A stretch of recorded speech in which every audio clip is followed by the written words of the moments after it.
जय Hind students, welcome to study for civil services. आज है 6 फरवरी 2025 और आज के करंट अफेयर्स को हम लोग कवर करने वाले हैं। आप में से जो भी स्टूडेंट्स यूपीपीसीएस, यूपीएससी, बीपीएससी या किसी भी स्टेट पीएससी की तैयारी कर रहे हैं तो लेक्चर को गाइस एंड तक जो है वो जरूर देखिएगा। और अब मैं आपको बता दूं, ये ज्ञान सर है और ज्ञान सर का ये पेड कोर्स है guys. Study for civil services का स्पेशल बैच जहां पर जीरो से लेकर सिलेक्शन तक की प्रॉपर तैयारी होती है। प्रीलिम्स मेंस की प्रॉपर तैयारी हो रही है। UPPCS, BVSc, UKPSC, RO, ARO, BEO, UP triple SC के तैयारी कर रहे हो आप एग्जाम की, तो तुरंत कोर्स को जो है वो ज्वाइन कर लो बिना देरी किए। इसके अलावा हरियाणा पीएससी वगैरह की भी तैयारी जो है वो यहाँ पर हो रही है। हरियाणा, राजस्थान, छत्तीसगढ़। एक बार नंबर पर कांटेक्ट करो और तुरंत जो है वो कोर्स को ज्वाइन करके अपनी तैयारी जो है वो बढ़िया करो। तो ये टॉपिक्स हैं आज के जिनको हम लोग एक एक करके डिटेल में जो है वो कवर करने वाले हैं। और मैं हूं आपका एजुकेटर कमलाक्ष झा। तो सबसे पहले तो मैं आप लोग के कुछ क्वेश्चंस देख लेता हूं, या कोई किसी का कोई क्वेश्चन तो नहीं, कोई डाउट तो नहीं है कमेंट्स पे। और आप लोगों ने आंसर्स भी बहुत बढ़िया दिए हैं। पायल भारती, वेरी गुड। मोहित त्यागी, सोनम। सोनम ने एक चीज लिखी है कि मुझे समझ में नहीं आता कि लोग इतनी मेहनत करके इस पोस्ट पर पहुंचते हैं, इतनी पढ़ाई करके, एग्जाम निकाल के, टफ डिसिप्लिन फॉलो करके, है कि नहीं, और फिर उसके बाद फिर लोग करप्ट हो जाते हैं सिर्फ कुछ पैसों के लिए। तो देखो यार, कहानी क्या होती है सोनम, जब आप उस ओहदे पे पहुंचते हो ना, तो कई बार स्टार्टिंग में तो बहुत एंथुजियास्ट होते हो आप कि अरे ऐसी की तैसी सब कर देंगे। बट फिर बाद में कुछ सर्कमस्टेंसेस ऐसे क्रिएट होते हैं कि मतलब वो पोस्ट ही आपको इतनी लालच फिर देने लगती है कि फिर इंसान सोचता है कि यार, सेल्फिश हो जाता है। और यही तो मेन गेम है कि वहां पहुंचने के बाद आप क्या करोगे, that defines your main character. Personality तो आप अपनी बना लोगे officer like, but there is a vast difference between character and personality. ठीक है, बहुत बढ़िया। मैंने कल एक क्वेश्चन भी आपसे जो है वो पूछा था कि आप किस चीज को चेंज करोगे। कुछ लोगों ने एम्प्लॉयमेंट की बात करी। वेरी गुड निकिता, सोनम, कुलदीप, प्रीति, बहुत बढ़िया। दिव्य प्रकाश, बहुत बढ़िया। गोल्डी, आयुष गुप्ता। एक क्वेश्चन है आयुष गुप्ता के कि सर थिंक टैंक क्या होता है। देखो, जैसे नीति आयोग है, थिंक टैंक मतलब कुल मिलाकर एक एक्सपर्ट बॉडी जो कि पॉलिसी मेकिंग का जो है वो काम करती है, उनको थिंक टैंक जो है वो कहा जाता है। कि वो दुनिया भर की मतलब इंपॉर्टेंट डेटा को प्रॉपर तरीके से एनालाइज करके कंट्री के फ्यूचर की प्लानिंग जो करते हैं, तो उसको थिंक टैंक जो है वो कहते हैं, जो पॉलिसी मेकिंग के लिए रहते हैं। जैसे कंपनीज के भी थिंक टैंक होता है, राइट। कंपनी का जो है वो एक ऐसा ग्रुप होगा जो सिर्फ कंपनी के ग्रोथ डेवलपमेंट के लिए बैठकर पॉलिसीज बनाएगा, समझ रहे हो। तो वो चीज होती है। क्लियर हुआ? बहुत बढ़िया। किसी का कोई डाउट वगैरह भी रहा करे, गोल्डी लिखना जो है वो शुरू करो। पीडीएफ आपके पास रहती है तो पीडीएफ क्या होगी कि वो एक कोने पे या एक ड्राइव में पड़ी रहेगी, राइट। पीडीएफ का जो लोग प्रिंट आउट कराते हैं या फिर अपने पास सेव करके रखते हैं, वो फिर कभी खुलती नहीं है जिंदगी में, याद रखना। तो इसलिए मैं आपको आपके नोट्स जो है वो बनवाता हूँ, शॉर्ट नोट्स। और आप पेन और पेपर लेकर सभी लोग बैठिए। ईशा ठाकुर, वेरी गुड, बढ़िया, इजी है। चलो, अब बिना समय वेस्ट किए अपन सेशन को जो है वो स्टार्ट करेंगे। पेन और पेपर लेकर बैठो। जो भी चीजें होंगी इंपॉर्टेंट वो मैं आपको बताते जाऊंगा, उस चीज को आपको नोट डाउन करना है और आपको सिर्फ फोकस करना है जो चीज मैं पढ़ा रहा हूं उसके ऊपर, जो चीज मैं बोल रहा हूं उसके ऊपर। करेक्ट। तो चलिए हम जो है वो डिस्कस करेंगे एक बड़ी इंपॉर्टेंट टॉपिक के बारे में, climate resilience in ancient India. प्राचीन भारत में भी आज की डेट में जैसे क्लाइमेट चेंज हो रहा है ना, जलवायु परिवर्तन हो रहा है, तो हम किस चीज पर फोकस कर रहे हैं कि इस परिवर्तन के अनुकूल हम बन सकें, है कि नहीं। क्या मैं फिर से रिपीट करता हूं, इस परिवर्तन के अनुकूल हम बन सकें। मतलब कि टेम्परेचर लेवल राइज हो रहा है तो हम कुछ ऐसा करें, ऐसे क्रॉप्स बनाएं जेनेटिक इंजीनियरिंग के थ्रू, या ऐसी ट्रेडिशनल टेक्नोलॉजी का इस्तेमाल करें जिसके थ्रू क्रॉप्स गर्मी झेल सकें, उनको ऐसा बनाएं। जैसे कि आज की डेट में बाढ़ के केसेस है ना, तूफान के केसेस ज्यादा हैं, तो हम किस चीज पर काम कर रहे हैं कि हम ऐसे स्ट्रक्चर्स बनाएं, ऐसे इंफ्रास्ट्रक्चर बनाएं कि जिससे कि बाढ़, तूफान, इन सब चीजों का फर्क इनको ना पड़े, इंफ्रास्ट्रक्चर को, बिल्डिंग को, है ना। तो ये चीज समझ रहे हो। तो इस तो वही प्राचीन भारत में भी जब जलवायु में परिवर्तन आया तो किस तरीके से लोगों ने चीजों को झेला, किस तरीके से इस परिवर्तन के अनुकूल लोग बने, वो इस आर्टिकल के अंदर देखने को मिलेगा। ये चीज हम समझने वाले हैं। तो बड़ा इंपॉर्टेंट टॉपिक है, ध्यान से सुनना। अभी क्या हुआ है, Birbal Sahni institute palaeo sciences, BSIP, इनके रिसर्चर्स ने वाडनगर गुजरात में एक 2500 साल पुरानी ह्यूमन ऑक्यूपेशन टाइमलाइन की स्टडी की। और इस स्टडी में प्राचीन जो सोसाइटी थी, इनकी क्लाइमेट रेजिलियंस स्ट्रेटेजी का एनालिसिस किया। और रिपोर्ट से यह क्लियर होता है कि मॉनसून में चेंजेस जो हुए हैं उसने एग्रीकल्चर और ह्यूमन सेटलमेंट को कैसे इंपैक्ट किया और लोगों ने कैसे इन चेंजेस को अडॉप्ट किया। तो ये स्टडी इसलिए इंपॉर्टेंट है क्योंकि आज की डेट में भी चेंजेस हो रहे हैं जलवायु में, तो उसको कैसे अडॉप्ट करें तो वो हम लोग को इतिहास से समझ में आएगा। तो आओ एक एक करके डिटेल में समझने की कोशिश करते हैं। लिखने की भी कोई जरूरत नहीं, उतना कुछ खास लिखने वाला टॉपिक नहीं है, ये समझने वाला टॉपिक है। तो वाडनगर गुजरात एक ऐसा क्षेत्र है, सूखा इलाका है, सेमी एरिड रीजन आप कह सकते हो, जो इतिहास की अगर हम बात करें, मेडिवल टाइम की बात करें, 800 से लेकर 1900 के टाइम पीरियड की बात करें, तो यहां पर बहुत ज्यादा मॉनसून फ्लक्चुएशंस देखने को मिले। लेकिन फिर भी ह्यूमन सेटलमेंट वहां पर है, जो कि एक लॉन्ग टर्म रेजिलियंस स्ट्रेटेजी का एग्जांपल है। इंडियन समर मॉनसून का रोल की बात करें तो Indian agriculture economy Indian summer monsoon पे डिपेंडेंट है, क्योंकि देखो बारिश होती है ना, मॉनसून के समय पर, तो उसी पर ही एग्रीकल्चर डिपेंडेंट है, क्योंकि इरिगेशन की फैसिलिटी हमारे यहाँ लिमिटेड है। भाई जितने भी किसान हैं बारिश के ऊपर डिपेंडेंट होते हैं ना, जितने भी हमारे खेत हैं बारिश के ऊपर डिपेंडेंट है। तो इंडियन समर मॉनसून पर इंडियन एग्रीकल्चर की इकोनॉमी डिपेंडेंट है। लेकिन इसकी हिस्टोरिकल वेरिएबिलिटी आर्कियोलॉजिकल रिकॉर्ड्स में प्रॉपरली एक्सप्लोर नहीं की गई। इंडियन समर मॉनसून की जो बारिश की इंटेंसिटी है वो लैटिट्यूड, एल्टीट्यूड और सी प्रॉक्सिमिटी के बेसिस पर वेरी करती है। ऑब्वियस सी बात है कि किस लैटिट्यूड पर जो रीजन है, क्षेत्र है, तो वो रेनफॉल, क्योंकि आपने पढ़ा है ना कि रेनफॉल, या नहीं पढ़ा तो आपको पढ़ना है ज्योग्राफी के अंदर, कि वर्षा जो होती है, बारिश जो होती है, वो किन किन फैक्टर्स के ऊपर डिपेंड करती है। लैटिट्यूड्स पर, एल्टीट्यूड्स पर, समुद्र से कितनी उसकी दूरी है उस क्षेत्र की, उस पर, है ना। ये पढ़ना, ये बहुत बेसिक है, एनसीईआरटीज में लिखे हुए हैं। और उसके लिए मैंने आपको ऑलरेडी बताया कि आपको जनरल स्टडीज पर अच्छी कमांड बैठानी पड़ेगी। उसके लिए हमारे कोर्सेज जो है वो आप ज्वाइन कर सकते हो। अब वाडनगर का आर्कियोलॉजिकल सिग्निफिकेंस की बात करें तो स्टडी के डेटा में बॉटनिकल, आइसोटोपिक और आर्कियोलॉजिकल एविडेंस इंक्लूड किया गया है। ये इतिहास में जो क्लाइमेट में चेंजेस आए हैं और किस प्रकार से सोसाइटी में चेंजेस हुए हैं उसको लिंक करता है, जो ह्यूमन अडेप्टेबिलिटी को हाईलाइट करता है। अब देखो, इसमें कुछ ज्यादा समझने वाली, सोचने वाली चीज नहीं है। इसमें 1300 से लेकर 1900 के बीच मॉनसून वेरिएबिलिटी के बावजूद स्मॉल ग्रेन सीरियल्स और मिलेट्स, जिनको C4 क्रॉप्स कहते हैं, ये डोमिनेट कर रहे थे। राइट, छोटे, एक मोटा अनाज होता है मिलेट्स जिसको हम लोग जो है वो बोलते हैं ना, और एक छोटे ग्रेन वाले सीरियल्स, तो ये दोनों ही जो है वो डोमिनेट कर रहे थे, C4 क्रॉप्स। और ये एक एडाप्टिव रिस्पॉन्स था लिटिल आइस एज के प्रोलॉन्ग्ड वीक मॉनसून के अगेंस्ट। देखो कुछ नहीं है, सिंपल सी चीज, जैसे आज की डेट में भी हम लोग मिलेट्स के प्रोडक्शन पर फोकस कर रहे हैं कि नहीं कर रहे हैं, मोटे अनाज के प्रोडक्शन पर फोकस कर रहे हैं ना।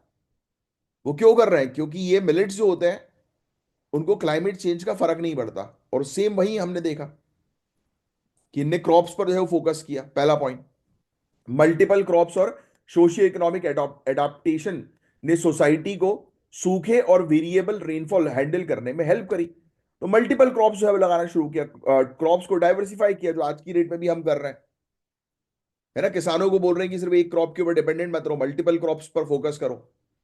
अलग अलग प्लांट की प्रजाति का उपयोग एक इंटेंशनल स्ट्रेटेजी थी क्लाइमेट रिस्क मिटिगेशन के लिए, जो कि आज की डेट में भी हम सेम चीज कर रहे हैं इतिहास को देखकर।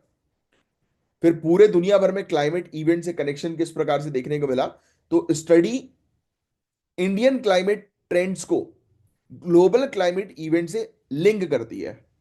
जैसे रोमन वार्म पीरियड था, 250 बीसीई से लेकर 400 सीई का पीरियड, इसके अंदर मॉनसून काफी फेवरेबल जो है वो रहा। ऐसे ही मेडिवल वार्म पीरियड था 800 से लेकर 1300 का पीरियड, जिसमें हाई टेम्परेचर मॉडरेट रेनफॉल थी। लिटिल आइस एज का एक पीरियड आया था 1350 से लेकर 1850 का, जिस पीरियड में सूखा पड़ गया था, जो एग्रीकल्चर एडाप्शन डिपेंड करता था। तो धीरे धीरे करके इतिहास में भी जलवायु में परिवर्तन हुआ है। अब आप बोलोगे कि सर आपने इतना इतना बता तो दिया, बट मुझे बिल्कुल समझ में नहीं आ रहा कि इसका उपयोग मैं कहाँ करूंगा, या किस प्रकार से इससे रिलेटेड क्वेश्चन आ सकता है कि नहीं, बताओ सच से बताओ, ये आया कि नहीं आया दिमाग में। अब आप इसका उपयोग करोगे अपने मेंस के अंदर। कैसे करोगे कि जलवायु परिवर्तन आज की डेट का चैलेंज नहीं है, पहले भी ये बड़ा इशू हो चुका है। और एंशियंट लोगों ने, प्राचीन समय पर रहने वाले लोगों ने इसको बहुत स्मार्टली हैंडल किया। कैसे हैंडल किया तो मैं आपको पॉइंट्स बता चुका हूं। मल्टीपल क्रॉप्स लगाओ, डाइवर्सिफाई करो क्रॉप्स को, ऐसे क्रॉप्स का उपयोग करो जो क्लाइमेट रेजिलिएंट हो। यस, बस यही बस चीज यूज करनी थी इस टॉपिक के अंदर, और कुछ नहीं। और प्रीलिम्स में भी अगर आता है कि क्लाइमेट चेंज की समस्या भी नई समस्या है, तो नई नहीं है, ये स्टेटमेंट गलत होगा। ठीक है। फिर पहले भी भूखमरी के इश्यूज, सोसाइटी कोलैप्स होने के इश्यूज सिर्फ क्लाइमेट चेंज की वजह से नहीं हुए, बल्कि गवर्नेंस और इंस्टीट्यूशन भी इसमें रिस्पॉन्सिबल थे। भाई अगर शासन, अगर सही तरीके से पॉलिसीज बनाएगा, गवर्नमेंट अगर सही तरीके से पॉलिसीज बनाएगी, तो लोग इसको अडॉप्ट करेंगे, तो उसका फायदा मिलेगा। और अगर पॉलिसी ही सही नहीं है, तो नुकसान हो जाएगा।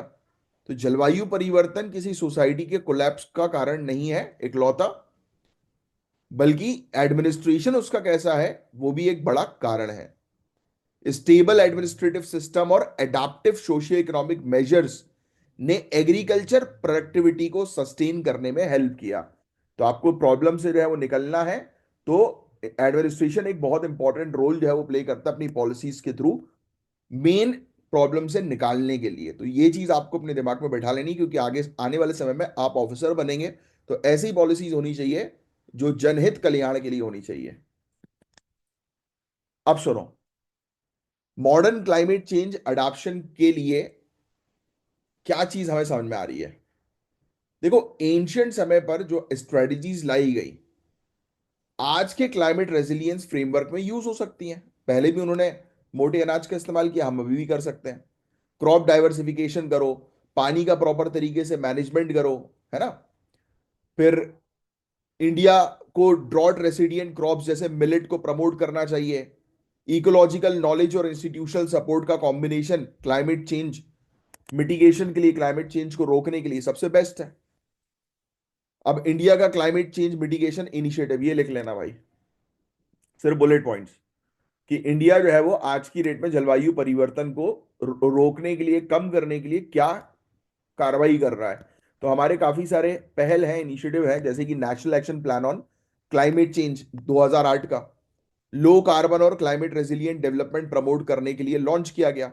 इसमें 8 मिशन इंक्लूडेड है। कितने? 8 मिशन है इसके अंदर, ये पूरे ध्यान में रखना। तो national solar mission, national water mission, national mission on sustainable habitat, national mission for green India, national mission for sustainable agriculture. तो ये पूरे के पूरे इसके अंदर सब पॉइंट्स जो है वो आप लिख लेंगे। राइट, जितने भी आपको सब पॉइंट्स जो है वो दिखाई दे रहे हैं, या पूरे के पूरे जो है वो लिखिएगा। ठीक है, क्लियर हुई भैया पूरी बात है। इंग्लिश मीडियम वाले स्टूडेंट इंग्लिश साइड से लिखेंगे, हिंदी वाले हिंदी साइड से लिखेंगे। वीडियो को पॉज करके लिख लो। अब सुनो, नेशनल डिटरमाइंड कंट्रीब्यूशन या इंटेंडेड नेशनल डिटरमाइंड कंट्रीब्यूशन इसको कहा जाता है। ये पेरिस एग्रीमेंट के कमिटमेंट्स हैं, जो आपको पता होना चाहिए कि 2030 तक जीडीपी एमिशन इंटेंसिटी 45% रिड्यूस करना है, बाय 45%। और इसका 2005 के लेवल से कंपैरिजन किया गया। और 50% इलेक्ट्रिसिटी नॉन फॉसिल फ्यूल से जनरेट की जाएगी 2030 तक। और एडिशनल कार्बन सिंक, यानी कि ज्यादा पेड़ लगाए जाएंगे, और नेट जीरो एमिशन अचीव करना है 2070 तक। ये इंडिया का है, ठीक है ना, इसमें कंफ्यूज मत होना, ये इंडिया का आईएनडीसी है, हमारे टारगेट है जो हमने सेट किए हैं। समझ रहे हो? तो ये चीज, अच्छा, इसमें पहला पॉइंट है reduce the emission intensity of GDP by 45% by 2030। ये समझ में आया आप लोगों को? है, हम अपने जीडीपी ग्रॉस डोमेस्टिक प्रोडक्ट में हम, मतलब जो भी चीज हम कर रहे हैं अपनी जीडीपी को ग्रो करवाने के लिए, तो उसमें एनवायरमेंट को भी नुकसान हो रहा है कि नहीं? इंडस्ट्रीज जो हैं, जहां पे स्टील मैन्युफैक्चरिंग हो रही है, राइट, वेरियस इंडस्ट्रीज हैं, तो वहां पर पॉल्यूशन तो हो ही रहा है। तो इसका मतलब यह है कि हम इस एमिशन को, इस पॉल्यूशन को, जो जिसके कारण हमारी जीडीपी बढ़ रही है, उसको 45% तक रिड्यूस करें 2005 के लेवल से 2030 तक। इसका मतलब ये हुआ, समझे? तो ये चीज ऐसी, national adaptation fund on climate change 2015 का है। क्लाइमेट एडाप्टेशन प्रोजेक्ट्स को सपोर्ट करने के लिए इसको लॉन्च किया गया था। फिर state action plan on climate change है एक, स्टेट्स को नेशनल पॉलिसीज के साथ अलाइंड क्लाइमेट स्ट्रेटजीज डेवलप करने के लिए इंकरेज किया गया। बस यही था। सिर्फ लिख लो आप, ये सब बुलेट पॉइंट्स में बस आप लिखोगे और कुछ नहीं। अब फिर वैसे तो Birbal Sahni institute of palaeo sciences के बारे में पूछा नहीं जाएगा, बट फिर भी स्टेट पीएससी के पॉइंट ऑफ व्यू से नोट्स बनाना चाहते हो तो बना सकते हो कि 2046 में प्रोफेसर बीरबल सहानी ने पैलियो बॉटनी को साइंटिफिक डिसिप्लिन बनाने के लिए स्टैब्लिश किया। ये बीएसआईपी जो ये इंस्टीट्यूट हम लोग को देखने को मिलता है, इसका फोकस है प्लांट एवोल्यूशन के ऊपर, जियोलॉजिकल हिस्ट्री के ऊपर और फॉसिल फ्यूल्स को एक्सप्लोर करने के ऊपर। ये बायोटिक एवोल्यूशन यानी कि प्लांट्स कैसे बने, कैसे डेवलप हुए, इन पर डिटेल में स्टडी करता है। प्री कैम्ब्रियन लाइफ डाइवर्सिफिकेशन, पहले के समय पे कौन सी प्रजातियां हुआ करती थी इतिहास में, है ना, गोंडवाना और सेनोजोइक फ्लोरा एवोल्यूशन की। गोंडवाना, पता है ना, गोंडवाना लैंड हम लोग को देखने को मिलता है। एक समय पर धरती में एक सिंगल लैंड मास था जिसका नाम था पेंजिया, फिर उसके दो टुकड़े हम लोग को जो है वो देखने को मिले, याद आ रहा है? तो उनमें से एक टुकड़ा गोंडवाना हम लोग को देखने को मिलता है, इंडिया जिसका पार्ट है। तो उसके अंदर किस प्रकार से प्लांट का एवोल्यूशन हुआ उसको ये स्टडी करता है। कोल और लिग्नाइट डिपॉजिट्स की क्वालिटी असेसमेंट के लिए काम जो है वो करता है। तो काफी सारे काम इस इंस्टीट्यूट के हम लोग को जो है वो देखने को मिलते हैं।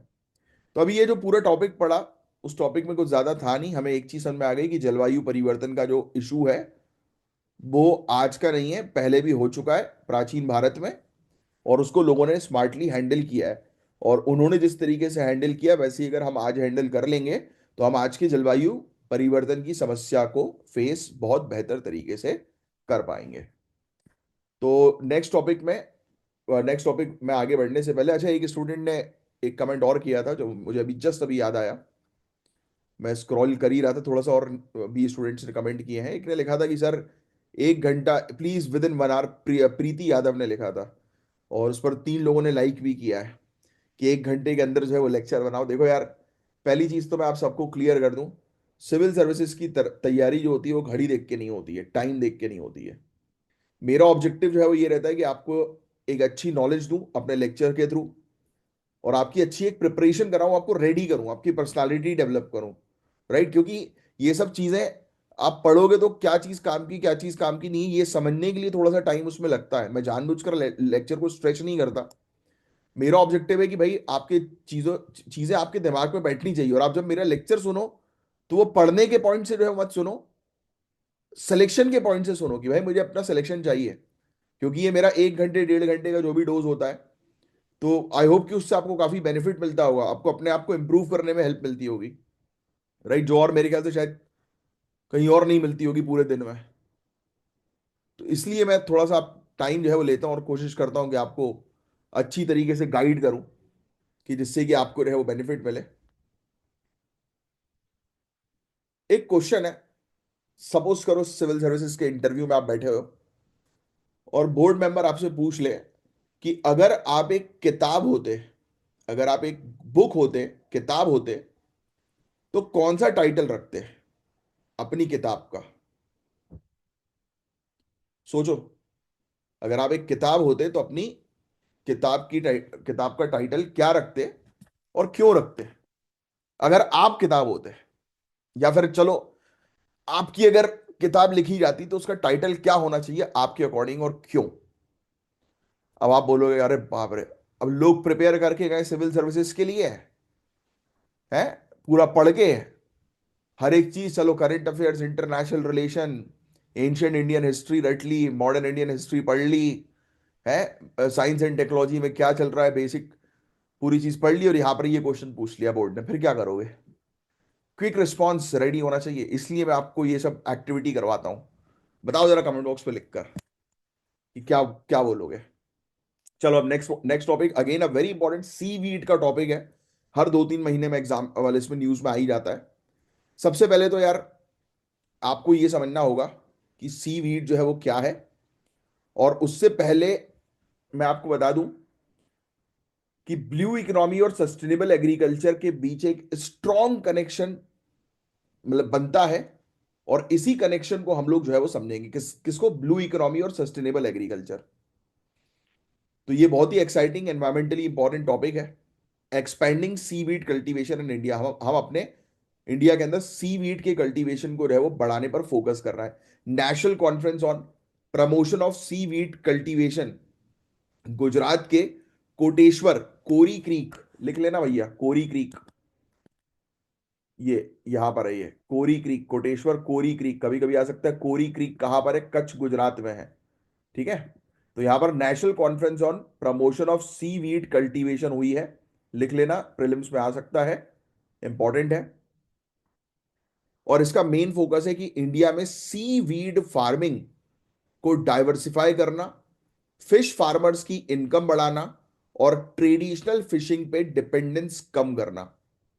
कॉन्फ्रेंस में साइंटिस्ट, पॉलिसी मेकर्स और इंडस्ट्री एक्सपर्ट्स ने पार्टिसिपेट किया और सी वीड फार्मिंग की अपॉर्चुनिटीज और चैलेंजेस पर डिस्कशन हुआ। तो आपको यह समझना जरूरी है कि ये सी वीड क्या है। जिनको पता है कोई बात नहीं, नोट्स मत बनाना, जिनको नहीं पता नोट्स जो है वो बना लो। बहुत इंपॉर्टेंट टॉपिक है ये, पूरी चीज जो है वो इसके अंदर आपको लिखनी है। तो मैं आपको समझाता हूं कि ये एक मल्टी सेलुलर मरीन एल्गी है, सिंपल शब्दों में पानी में पाई जाने वाली काई, जो लाल, हरी और ब्राउन कलर में मिलती है। इन्हें 21वीं शताब्दी का मेडिकल फूड भी कहा जाता है, इनके न्यूट्रिशनल और मेडिसिनल प्रॉपर्टीज की वजह से। इसको सुपर फूड भी कहते हैं। तो ये एक ऐसी इकाई है जिसके अंदर बहुत अच्छी न्यूट्रिशनल प्रॉपर्टी है। इंडिया में सी वीड फार्मिंग के स्टेटस की बात करें तो 844 सी वीड प्रजाति इंडिया के अंदर रिपोर्ट हुई हैं, लिख लेना। तमिलनाडु और गुजरात में सबसे ज्यादा सी वीड बेड्स है, लिख लेना। लक्षद्वीप और अंडमान निकोबार आइलैंड पे भी मेजर सीवीड रिसोर्सेज हैं। तो अगर आपसे क्वेश्चन आ जाए कि इंडिया के अंदर सीवीड को लेकर कितनी प्रजाति है, तो आपको ये आइडिया होना चाहिए, क्योंकि इंपॉर्टेंट टॉपिक है। कुछ कमर्शियली कल्टीवेटेड प्रजाति के अंदर ये सब नाम जो है वो डाल लिख लो अपने पास। टर्बिनेरिया, राइट, ग्रेसिलेरिया, सरगैसम, सरगैसम पूछा जाता है ना, तो ये नाम जो है वो अपने पास जो है वो लिख लेना। अगर alginates, liquid seaweeds fertiliser produce करने में भी ये प्रजाति हेल्पफुल होती हैं। तो कमर्शियली भी इसका काफी अच्छा वो है। और ये स्टेट्स के नाम लिख लेना कि इन सब स्टेट्स पे अच्छी खासी सीवीड जो है वो पाई जाती है, समझे? और भी दूसरी लोकेशन है, वो इतनी इंपॉर्टेंट नहीं, बट ये 4 लोकेशन तो बहुत इंपॉर्टेंट है जो लिख लो। क्लियर? अब सुनो, इकोनॉमिक और एनवायरमेंटल बेनिफिट्स की बात करें इनके। पता है आपको, ये आप लिखो economic and environmental benefit of seaweed, और सिर्फ ये बुलेट पॉइंट्स लिखोगे, 1 2 3 4 5, सिर्फ बुलेट बुलेट पॉइंट्स। और अब मैं आपको समझाता हूं। पहला बुलेट पॉइंट है bio indicator for marine health. Seaweed excess nutrient absorb करता है, यानी कि जब जो ज्यादा न्यूट्रिएंट पानी के अंदर होता है ना, वो एब्जॉर्ब कर लेता है, जो इंडस्ट्रियल और एग्रीकल्चर वेस्ट की वजह से होता है। अब इसमें कुछ लोग कंफ्यूज होंगे जिन्होंने एनवायरमेंट स्टडीज ढंग से नहीं पढ़ी है, जीएस पेपर 3, राइट, और नहीं पढ़ी तो पढ़ना है ही आपको, मैं हमेशा बोलता हूं। तो हम जनरली सोचते हैं कि यार न्यूट्रिएंट मिल रहा है तो कितनी अच्छी बात है, बट आपको पता है कि समुद्र के अंदर, या ये कोई एक झील है, एक पानी का एरिया है, उसमें अगर ज्यादा न्यूट्रिएंट आ जाएगा तो क्या होगा पता है? वहां पर मौजूद जितनी भी प्रजाति हैं सब मर जाएंगी। इस प्रोसेस को बोलते हैं यूट्रोफिकेशन। क्या बोलते हैं? यूट्रोफिकेशन। यहां पे कहीं लिखा नहीं और आपको लिखने की भी जरूरत नहीं, क्योंकि ये टॉपिक्स हैं आपके जीएस के अंदर जो आते हैं। यूट्रोफिकेशन, जब एक्सेस न्यूट्रिएंट्स पानी के अंदर बढ़ जाता है तो पानी में मौजूद प्रजातियां मर जाती हैं। तो ये सीवीड उस एक्स्ट्रा न्यूट्रिएंट को अपने पास एब्जॉर्ब कर लेती हैं। और पानी के अंदर एक्स्ट्रा एक्स्ट्रा न्यूट्रिएंट कैसे बढ़ता है? वेस्ट की वजह से, पल्यूशन की वजह से। समझ रहे हो? फिर दूसरा, ये न्यूट्रिशनल और मेडिसिनल वैल्यूज इसकी होती हैं। विटामिन, मिनरल, फाइबर में काफी रिच होती हैं। सुशी, सैलेड्स और हेल्थ सप्लीमेंट्स में इनका उपयोग होता है। एंटी इंफ्लेमेटरी और आयोडीन रिच प्रॉपर्टीज की वजह से थायराइड डिसऑर्डर्स और इम्यूनिटी बूस्टिंग के लिए भी इनका उपयोग होता है। कॉस्मेटिक्स और फार्मास्यूटिकल्स, फूड इंडस्ट्री, बायोप्लास्टिक्स, इन सब में इसका उपयोग होता है। यानी कि इसके इंडस्ट्रियल और कमर्शियल उपयोग भी हम लोग को देखने को मिलते हैं। फिर कार्बन को सोखने का काम करती, कार्बन सीक्वेस्ट्रेशन जिसको हम लोग बोलते हैं, और क्लाइमेट चेंज की समस्या को कम करने में भी सीवीड बहुत हेल्पफुल है। और इसमें इन्वेस्टमेंट बहुत लो है और रिटर्न काफी हाई है। तो जो कोस्ट में रहने वाली जो कम्युनिटीज हैं उनके लिए एक नया आजीविका ऑप्शन बन सकता है। ये आप मेंस में डाल सकते हो। भाई, पता लगे आप किसी कोस्टल एरिया का, आपने यूपीएससी एग्जाम्पल क्रैक कर दिया और कोई कोस्टल स्टेट जो है वो आपको मिल गया, या डिस्ट्रिक्ट मिल गई, वहां पर आप डिस्ट्रिक्ट कलेक्टर हैं, तो वहां पर लोगों की आपको एम्प्लॉयमेंट जनरेट करनी है। तो आप वहां पर कोस्ट में रहने वाले लोगों को इसकी ट्रेनिंग दे सकते हैं, सीवीड कल्टीवेशन की। स्पेशली महिला और स्मॉल स्केल फार्मर्स के लिए काफी प्रॉफिटेबल बिजनेस है ये। बट देखो, चीजें जितनी दिखती हैं आसान उतनी तो होती नहीं है। हर एक चीज में कुछ ना कुछ चुनौतियां होती हैं, इसमें भी है। अवेयरनेस और ट्रेनिंग की कमी। तो जो प्रॉब्लम होती है वही सोल्यूशन है भाई। अवेयरनेस की कमी है, ट्रेनिंग की कमी है, तो ट्रेनिंग दिलवाओ ना, अवेयर करो ना।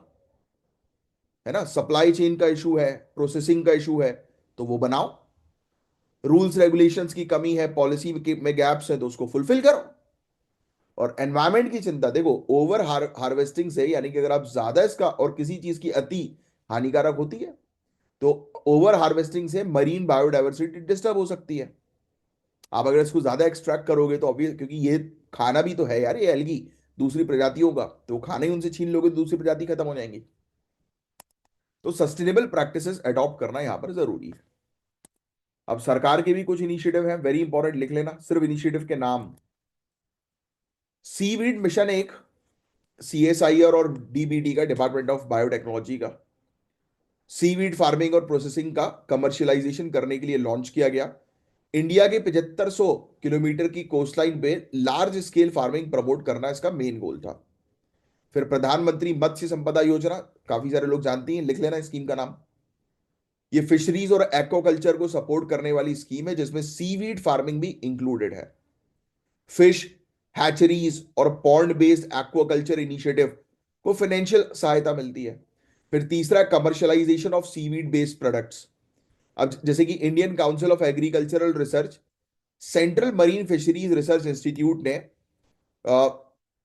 कैडलमेन टीएम न्यूट्रास्यूटिकल प्रोडक्ट्स डेवलप किए हैं जो कोलेस्ट्रॉल और इम्यूनिटी बूस्ट करने में मदद करते हैं। बहुत इंपॉर्टेंट है यार, ये चीज लिख लेना। आईसीएआर सीएम एफआरआई, इन्होंने जो है वो seaweed based nutraceutical products create किए हैं। और इसमें Cadalmin TM immunalgin extract for boosting immunity, and Cadalmin TM anti hypercholesterolemic extract for managing cholesterol level.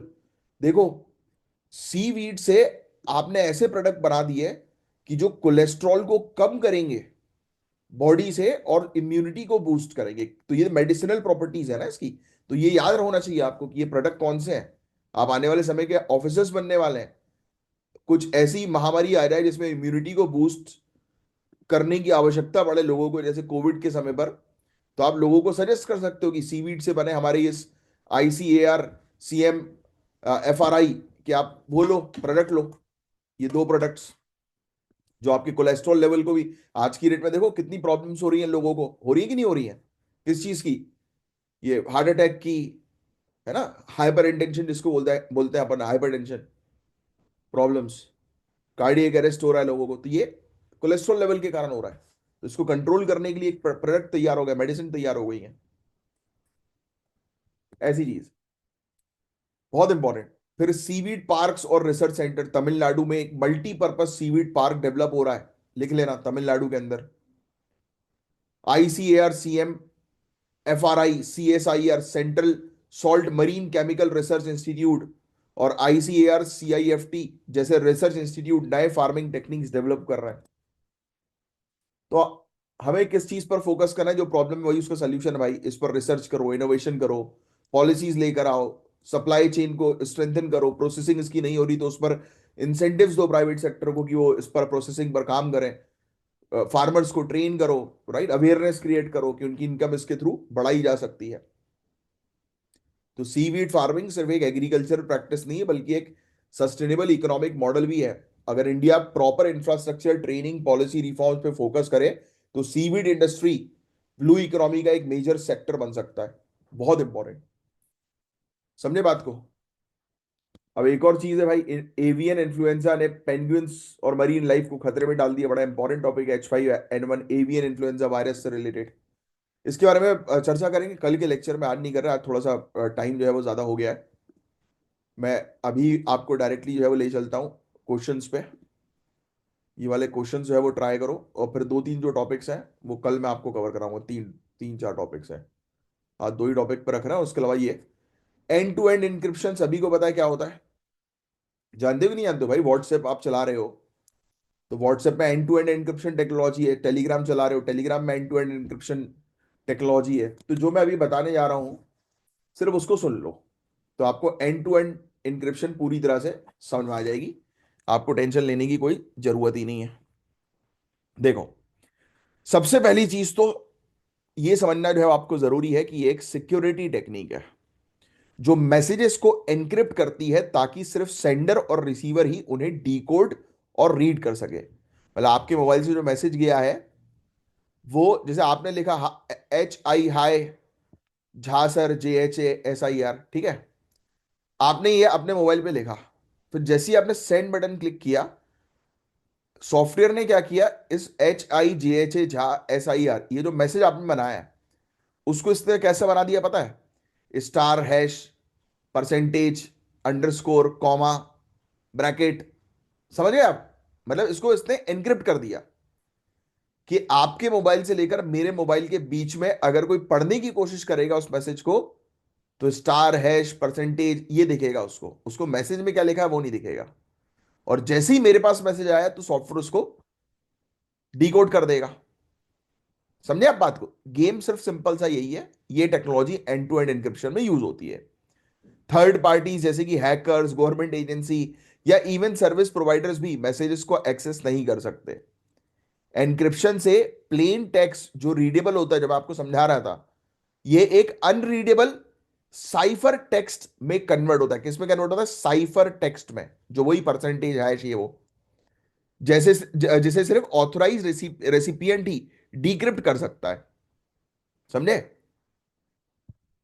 तो आप अगर व्हाट्सएप पे किसी फ्रेंड को मैसेज भेजते हैं तो सिर्फ आप और आपका फ्रेंड उस मैसेज को रीड कर सकता है। आप बोलोगे अरे सर, अब मुझे, आप तो ये ऐसी बातें कर रहे हो, मैंने तो जो है वो देखा है कि गवर्नमेंट के पास जो है वो दूसरे के का डेटा जो है वो आ जाता है, गवर्नमेंट तो निकाल लेती है। कल को आप ऑफिसर बनोगे, आप भी निकालने की दम रखोगे, है ना? वो कुछ होते हैं लूप होल्स, वो ऑफिसर बनो फिर पता लगेगा। इसमें देखो, इस पर टेक्नोलॉजी तो सही है, टेक्नोलॉजी में कोई प्रॉब्लम नहीं है, सिंपल सी चीज है ना यार। आपने अगर किसी के फोन को क्लोन कर दिया, बात मेरी ध्यान समझना, मैंने आपका फोन क्लोन कर दिया, है ना, तो आपके पास जो मैसेज आएगा वो मुझे भी दिखेगा कि नहीं दिखेगा? अरे स्क्रीन शेयरिंग समझ लो आप तो, एज सिंपल एज दैट। मैंने स्क्रीन शेयर कर दी आपके फोन की अपने पास, तो जो आपकी एक्टिविटी होगी आपके फोन में मुझे पता लगेगी कि नहीं लगेगी? डेफिनेटली लगेगी। तो उसके दूसरे लूप होल्स होते हैं, है ना, दूसरी तरीके से चीजें की जाती है, बट मैसेज आपके फोन से निकला और दूसरे के पास जो गया, उस बीच में कोई उसको देख नहीं सकता। अब फोन हैक कर लिया तो बात अलग है फिर, क्योंकि आपकी डिवाइस हैक हुई है ना। वो सॉफ्टवेयर का इंक्रिप्शन डिक्रिप्शन हैक नहीं हुआ है। तो ये एंड टू एंड इंक्रिप्शन एक टेक्नोलॉजी है। समझे आप पूरी बात को? बस यही था। अब ट्राई करना जरा इसका क्वेश्चन का आंसर जो है वो देने की, कमेंट बॉक्स पे। और दूसरा एक और हम लोग को सी केयर्स वेब पोर्टल देखने को मिलता है, जो सरकार के द्वारा लॉन्च किया गया है। ये भी बड़ा इंपॉर्टेंट टॉपिक है। सी केयर का पहले तो फुल फॉर्म ध्यान में रखना, call customer application for responsive e service. ये एक वेबसाइट है जो लॉन्च करी है मिनिस्ट्री ऑफ कोल ने, लिख लेना। ये भी डायरेक्ट पूछा जा सकता है कि सी केयर्स किसका इनिशिएटिव है, तो मिनिस्ट्री ऑफ कोल का। इनका ऑब्जेक्टिव ये है कि कोल से रिलेटेड जितनी भी प्रोसेस होती है, जो भी चीज है कोल से रिलेटेड है, उसको सब डिजिटल कर दो, जिसे transparency, efficiency, ease of doing business coal sector के अंदर प्रमोट हो। तो centre for development of advance computing, जिसको सी डैक हम लोग कहते हैं, उन्होंने ये वेबसाइट बनाई है, जिससे कि coal mines provident fund organisation जो है उसको डिजिटली ऑपरेट किया जा सके। फोकस यही है कि पूरे रिकॉर्ड्स को डिजिटलाइज रखें हम लोग, ऑनलाइन क्लेम सेटलमेंट हो सके, पेपरलेस ट्रांजेक्शन हो सके, है ना। तो ट्रांसपेरेंसी बढ़ाने के लिए, प्रोसेसिंग टाइम को कम करने के लिए, पेपरलेस ट्रांजैक्शन प्रमोट करने के लिए, कोल सेक्टर का ऑपरेशंस बेहतर हो, उसके लिए ये वेबसाइट जो है वो तैयार कर दी है, बस और कुछ नहीं है। तो ट्राई करना इस क्वेश्चन का जो है वो आंसर देने की, कमेंट बॉक्स पे कि क्या होगा, और उसका ये एक्सप्लेनेशन यहाँ पर दिया हुआ है। ठीक है। Bio computing particularly the integration, ये वाला टॉपिक मैं कल पढ़ाऊंगा, है ना। ये अभी मत लिखो इस क्वेश्चन को, इस क्वेश्चन को लिख लो बस, आंसर कल लिखना। ये कल समझाऊंगा ये वाला टॉपिक में। आज थोड़ा समय की थोड़ी सी दिक्कत है, तो कल इस टॉपिक को जो है कंटिन्यू कर देंगे। और जो भी स्टूडेंट्स हैं कोर्सेज ज्वाइन करना चाहते हैं, तो नंबर पर कांटेक्ट करो, ये ज्ञान सर है। ज्ञान सर का पेड कोर्स है। और जो मैंने आपको क्वेश्चंस पूछे हैं लेक्चर के दौरान, उसका आंसर मुझे कमेंट बॉक्स पर लिख कर बताओ। चलिए साइन ऑफ करता हूँ गाइस, मिलेंगे हम लोग कल के लेक्चर में। मैं हूं कमलाक्ष झा। जय हिंद।